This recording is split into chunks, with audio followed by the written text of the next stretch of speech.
Bonjour à vous tous dans cette première vidéo de présentation de mes nouvelles et de mes romans. J'ai baptisé ma chaîne, ma future chaîne, Courant d'air. Pourquoi Courant d'air, me direz-vous? Simplement, c'est le titre de mon 6e roman. J'ai cherché un nom qui intrigue un peu, qui accroche, alors pourquoi pas Courant d'air? J'espère en tout cas que ma tentative ne sera pas aussi éphémère que ce fameux courant d'air dont j'espère vous entretenir plus tard dans une vidéo de présentation du livre en question. Ce n'est pas gagné, mais on va voir. Venons-en un petit peu à ce qui nous préoccupe, l'écriture. Écrire, pour moi, c'est une activité passionnante, mais aussi très ingrate en ce qui me concerne, et plutôt laborieuse, souvent laborieuse. Je démarre généralement mes histoires sans bien savoir où elles vont m'entraîner, un petit peu comme si les personnages frappaient à ma porte pour exister. D'ailleurs, on pourrait démarrer une histoire comme ça, sur ce genre de scène, ça serait peut-être une bonne accroche, le tout étant de trouver la suite, comme d'habitude. Bon, c'était une parenthèse, je la referme, quoi qu'il arrive, écrire, ça prend du temps, le temps que les idées viennent et se mettent en place, que les énigmes, les rebondissements se faufilent dans l'histoire, et voilà. À la fin de mon premier livre, comme bien d'autres, j'ai cherché un éditeur plein d'espoir, et comme beaucoup d'autres, je me suis heurté à des refus polis, rien d'anormal, hein. Les choses ne se font jamais d'un seul coup, il faut prendre du temps. Donc, j'ai procédé comme la plupart des amateurs, j'ai fait de l'auto-édition et j'ai continué d'écrire par-ci, par-là. Les quelques livres que j'ai publiés, je les ai mis en forme, l'intérieur, les couvertures, tout ça c'est pas très difficile sur les sites internet actuels. En l'occurrence, les miens sont publiés sur un site assez connu, The Book Edition. Jusqu'à ce jour, j'ai pas pris le temps de faire de publicité ni d'étudier les moyens d'en faire plus efficacement. Donc il est clair que mes ventes sont modestes, mais ce n'est pas un problème pour l'instant. Après 6 réalisations, dont je vais vous parler donc dans les prochaines vidéos que je ferai à la suite de celle-ci, je teste donc cette méthode, cette accroche, et puis on verra. Parmi la pléthore de nouveaux titres qui se proposent aux amateurs, il y a une sélection, c'est normal, ce n'est donc pas gagné d'avance, mais bon, tant pis. Mais quelques lecteurs actuels, se limitent de ce fait à mes proches, à mes amis, aux gens à qui j'ai distribué les livres et qui ont bien voulu les lire. À défaut de notoriété, j'essaie d'élargir ce petit cercle, de toucher un public un peu plus large et de faire plaisir à d'éventuels amateurs d'histoires incongrues. Les miennes le sont parfois un petit peu. Donc je mets à profit par ces vidéos mes maigres connaissances pour présenter les contenus, sans dévoiler l'intrigue bien sûr, et je rajouterai à une présentation de ce type une lecture de quelques pages pour tenter de séduire de nouveaux lecteurs. Tant pis si mes ventes ne décollent pas plus qu'avant, mais tant mieux si mes histoires voyagent un peu plus loin. Il fallait essayer, j'essaye. De quoi parlent donc mes quelques ouvrages? J'ai commencé à écrire en 1993, à 37 ans, je vous laisse calculer mon âge, 30 de plus, ça fait 67. Tout cela pour dire, au bout du compte, qu'il est plus facile d'écrire à la retraite qu'en activité, quoique.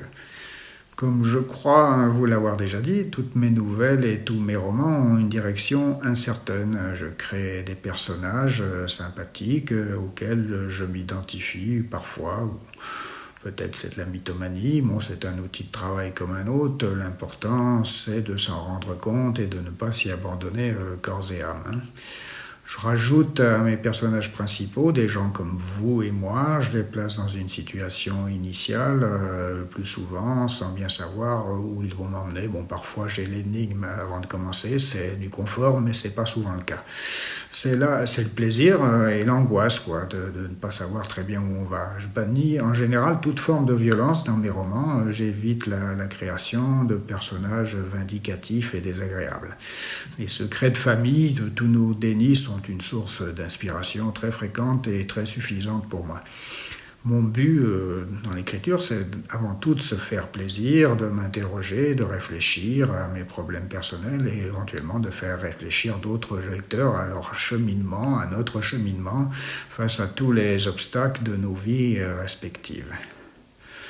Donc très souvent, dans mes histoires, le hasard convoque une tierce personne qui, à son insu, va débloquer la situation du personnage principal. Et souvent aussi, cette nouvelle personne solutionne ses propres problèmes en même temps que ceux du personnage principal. Bon, j'essaie de garder le sens de l'humour et d'agrémenter de sujets qui pourraient être graves ou non par des situations cocasses. C'est d'ailleurs souvent ce qui nous arrive dans la vie. On peut se rappeler, chacun dans nos propres vies, qu'il y a toujours des histoires de famille passées qui sont relatées bien des années après, avec des grands éclats de rire, en nous faisant parfois rire aux larmes. Mais voilà, c'est une manière d'adoucir le passé. Et c'est pas une mauvaise manière en soi. Qui sont mes maîtres en matière d'écriture, des auteurs reconnus que je vais vous citer, même si je suis bien conscient de ne pas leur arriver à la cheville. Donc le premier d'entre eux, c'est Marcel Pagnol, dont les souvenirs d'enfance ont littéralement enchanté mon adolescence et dont le style fluide, épuré, les personnages cocasses sont pour moi inimitables. Ensuite, je citerai Maurice Genevoix, un homme des Pays de Loire qui a fait d'admirables descriptions. Je rajoute les Provençaux, Henri Bosco, Jean Giono, peut-être Mistral, tous ces gens qui ont su admirablement peindre leur univers comme des photographes de l'homme, comme des photographes de leur lieu de vie. Alors je rends hommage aussi à tous les grands de la littérature du 19e siècle, même si leur univers est dur et n'a rien à voir avec le mien, et je ne vous parle pas non plus de leur talent et de leur génie littéraire. Le premier d'entre eux, c'est Maupassant, qui m'a beaucoup impressionné pour ses descriptions taillées au cordeau, pour son acuité visuelle, pour ses personnages très profonds. Et bien sûr, on peut rajouter tous ses contemporains, Hugo, Flaubert, Balzac. Rien à voir avec mes modestes écrits, je cite leurs noms juste pour rappeler que de tels auteurs donnent envie de s'isoler devant une page blanche. Pour ce qui est de nos contemporains du XXe et du début du XXIe siècle, il y a énormément de productions littéraires aujourd'hui et tout à fait autant de choses remarquables. Je vous fais grâce de mes préférences, je laisse le soin à nos chroniqueurs de parler de tous ces gens-là. Bernard Pivot, dont on retrouve facilement les vidéos, François Bunel, Augustin Trapenard, Olivier Barrault et bien d'autres. Voilà, donc pour l'instant, je prépare ma première présentation de roman personnel. Au passage, on ne sait pas si des fois ma chaîne marche, si la méthode vous interpelle, si vous souhaitez vous faire un peu de pub pour vos propres écrits, je peux très bien héberger vos vidéos littéraires et les faire connaître par la même occasion. Ça vous évitera de créer une chaîne, cela étoffera la mienne. C'est peut-être un peu de l'opportunisme ce que je vous dis, quoi qu'il en soit. Ça peut se faire.